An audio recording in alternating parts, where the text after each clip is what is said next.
عايز تكسب الدوري هات حكام اجانب. خطيئة مصطفى شوبير، جهل خوسيه ريبيرو، جريمة اشتراك هاني، والنتيجة التعادل 2-2 للأهلي مع مودرن اللي نجا من الهبوط بقرار لاتحاد كرة القدم بعدم الهبوط. ضاعت نقطتين من النادي. درس عنيف جدا. صحيح العارضة اللعينة العنيدة منعت فوز الأهلي ورجعت الهدف الثالث لرأسية محمد بن رمضان في نهاية المباراة، لكن الحقيقة الأهلي لم يلعب على الإطلاق غير آخر 20 دقيقة في المباراة. الأهلي لم يلعب بجدية وبرغبة في الفوز غير آخر 20 دقيقة من المباراة بعد ما أحرز هدف التعادل الثاني. لكن التعادل 2-2 نتيجة عادلة، نتيجة عادلة لفريق مغرور ومدرب جاهل بمعنى الكلمة. المباراة درس كبير جدا للنادي الأهلي، نبهت ليه قبل المباراة جدا. المباراة درس ان كل ماتشات النادي الأهلي السنة هتواجه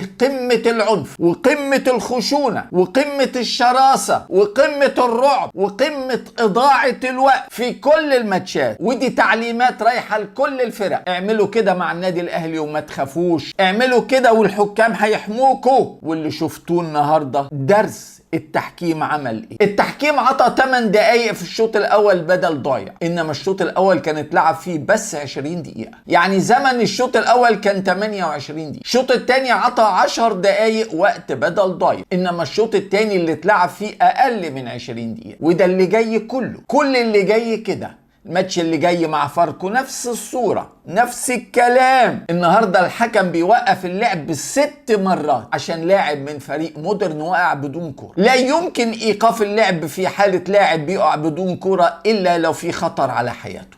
بس الحالة الوحيدة اللي في ايقاف لعب للاعب وقع بدون كرة يكون في خطر على حياته.